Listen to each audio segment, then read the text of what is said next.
All right, let's get right into it. Welcome everyone to an explainer that is literally going to change how you look at your paycheck, your spending habits, and, well, your entire financial future. Today, we are tackling a massive topic, assets versus income, and uncovering what truly makes a person wealthy.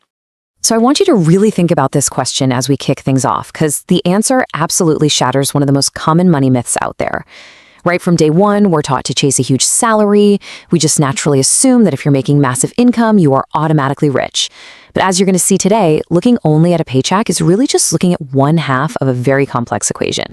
It's actually super fascinating to contrast two completely different financial realities here. Just look at person A. They're earning a fantastic $150,000 a year. Great, right? But they spend $145,000 of it, leaving them with just $5,000 in savings. Now look at person B. They earn nearly half that amount at $80,000 a year, but they keep their expenses down to $55,000, which lets them save $25,000 annually. So despite person A having a way higher income, person B is actually building wealth 5 times faster. What person B is doing is avoiding what we call the lifestyle inflation trap, which basically means they don't just immediately spend more the second they earn more. Which brings us to section 1, the great wealth illusion, and why income isn't everything. Okay, so the absolutely crucial point here is understanding the stark difference between these two terms. Income is simply the money flowing into your accounts on a regular basis. Your salary, wages, dividends, business profits, that kind of thing. Net worth, on the other hand, is a simple calculation.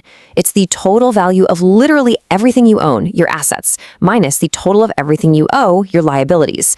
Basically, income is just a means to an end, whereas your net worth represents your actual financial progress and true stability. Moving on to section 2, measuring your money, stock versus flow. This brilliantly illustrates the difference. See, in economics, income is known as a flow variable. It's the total inflow of monetary assets over a specific time period, like a month or year. Wealth, or net worth, is a stock variable. It measures the total value of your net possessions at a single frozen moment in time. Think of it like this. Income is the water flowing out of a faucet, while wealth is the water you actually accumulate in the bathtub. Now, if the drain at the bottom of your tub is wide open, meaning your living expenses are just totally out of control, that tub is literally never going to fill up, no matter how heavily the water is flowing in.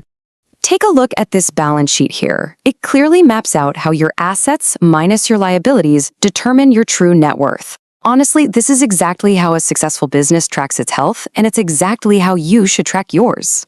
On the left, you've got your assets. Liquid assets like checking accounts, lifestyle assets like the market value of your home or car, and investment assets like stocks and mutual funds.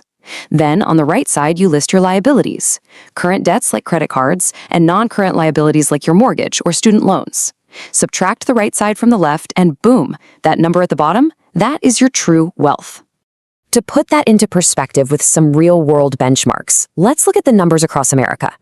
According to census data, the median U.S. household income sits at about $81,600. But if you look at the median U.S. household net worth, it jumps all the way up to $191,100. What this shows us is that the typical American household has managed to accumulate more than double their annual income in true net worth, mostly through building equity in their homes and consistently funding their retirement accounts over time. All right, section 3, real-world surprises, leveraging assets. So, get this. Did you know you don't necessarily even need a traditional job or a W-2 to buy a house if you have the right net worth? I know, it sounds totally crazy, but it's entirely true in the world of lending.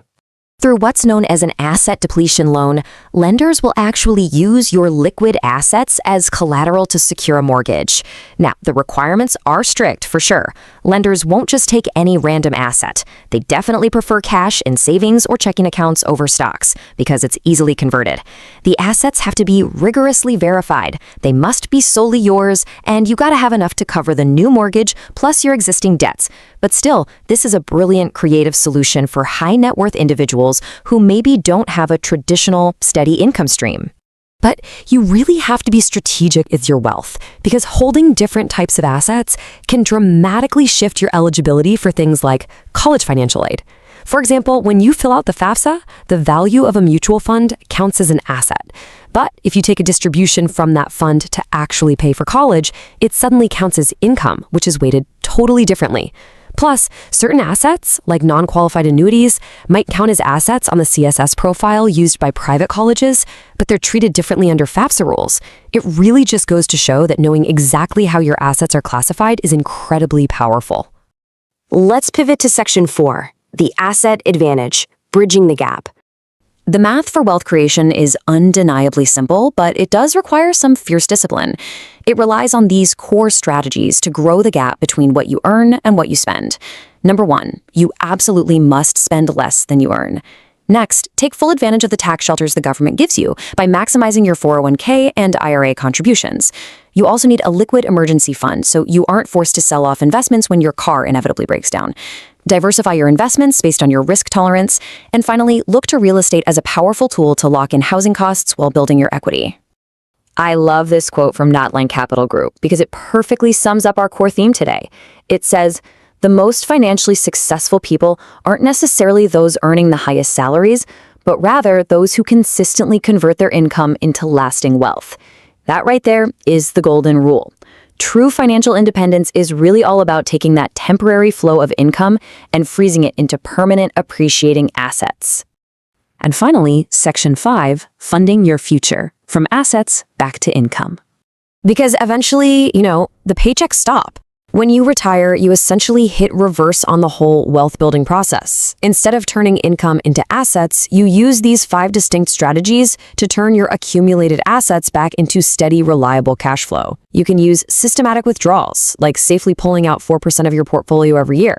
You can invest in income-generating assets, like dividend-paying blue-chip stocks or municipal bonds. You can park your money in hands-off managed payout funds, purchase annuities for guaranteed lifelong income, or rely on monthly rent checks from real estate properties. Actually, most smart retirees use a mix of a few of these. And here is a brilliant tactic to protect your nest egg once you start tapping into it. The exact order you pull your money out matters hugely for your tax bill. Ideally, you want to sequence this very, very carefully.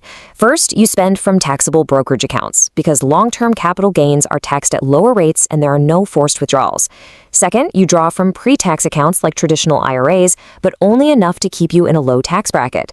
Third, you leave your Roth accounts for last, allowing that sweet, tax-free money to compound for as long as possible. Oh, and bonus tip, using a health savings account allows you to pay for medical expenses completely tax-free.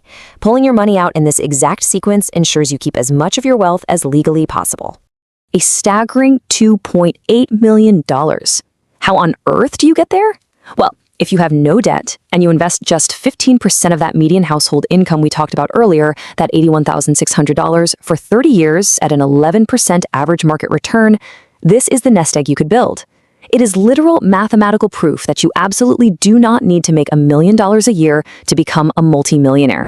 So I'm going to leave you with this final thought and a really important question to ask yourself.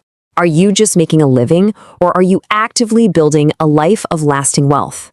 I highly encourage you to sit down tonight, review your own personal balance sheet, run your numbers, and see if you are truly on the path to financial freedom. Thank you so much for joining me on this explainer. Keep building those assets, and I'll catch you next time.